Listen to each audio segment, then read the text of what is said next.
Influencer page outreach. Influencer page outreach really boils down to creating allies. In your niche, you are sure to have competitors. However, some of these competitors are open to cooperating with you. Many will not give you the time of day, but there are few who would see the strategic advantage of partnering up instead of competing. There are also other people on Facebook who have pages and who are not competitors with you. They may even have a lot of fans.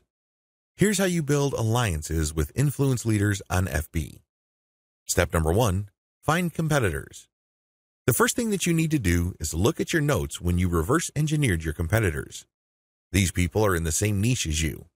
After all, you study them to get to the industry standard content strategy as well as page layout and design for your own Facebook page. Next, you should look for non-competitors who specialize in your niche. There should be quite a few of these. These are not merchants or ones who provide services. They're not competing for the same dollars as you. Instead, they cater to the same audience as you. Try to find as many of these as possible. Step number 2, pay your dues by engaging. I know at this point it's very tempting to just go to a competitor's page and post a comment on one of their posts. In the comment, you're dropping a link to your page or to your website. You then repeat this many times on all their posts. Well, let me tell you, if you do this, you're going to get banned. Whatever links you put up will get deleted. It's a waste of time. Don't even think about it. The same applies to influential niche observers. These are non-competitors, but you shouldn't spam them either.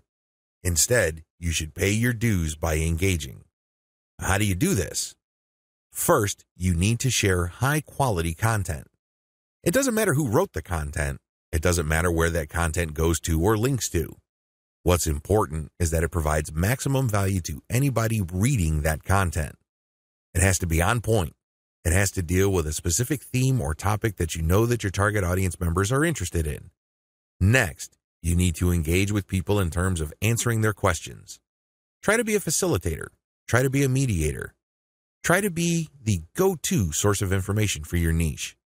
If people are looking for statistics, go on Google and find them the statistics they're looking for. If they're looking for a video, go to YouTube and search for the content that they're looking for.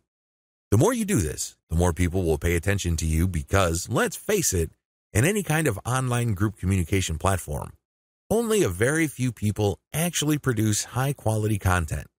You can count them on one hand most of the time.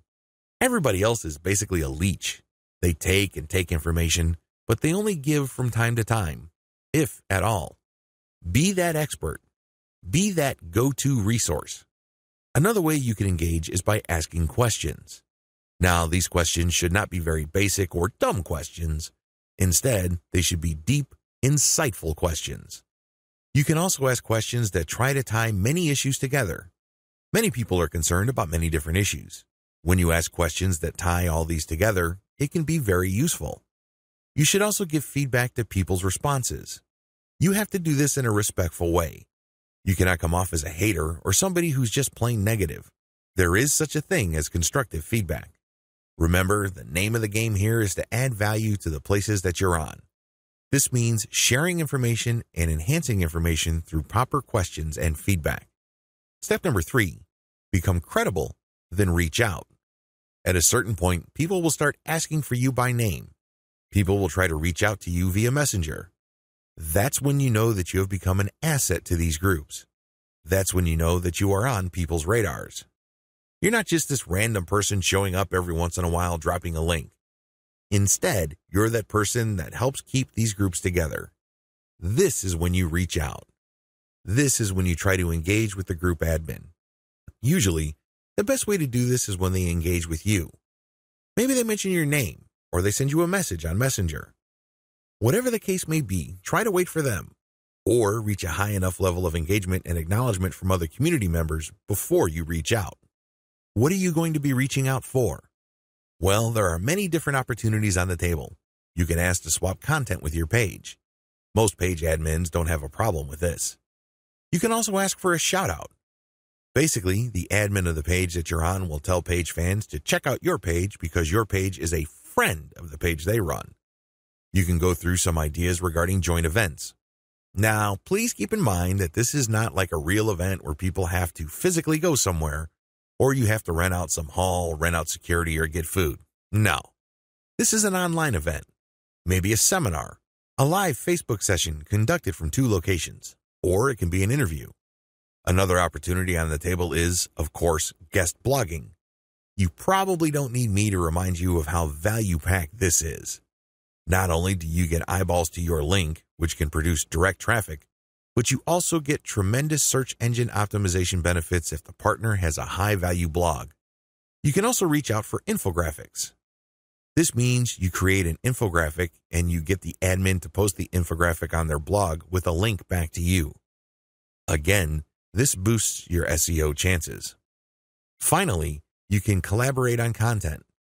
This is custom content intended for both your audiences. Regardless of how you cut it, influencer page outreach is a very powerful way to market on Facebook for absolutely free. Seriously, your only investment is your time. And what makes it so awesome is the fact that you are leveraging the hard-won credibility and authority of your partner. They've been there before. They put in the work and the time to develop a rapport and a solid brand with the people that follow them.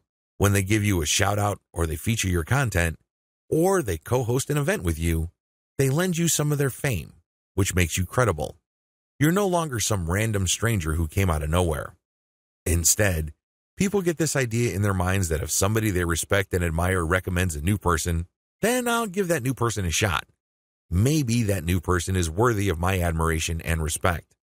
Building alliances with influential niche players is definitely worth doing. But please keep in mind that it does take time. However, if you are passionate about your niche and you view your Facebook marketing business as a real business, then this should not be a problem for you.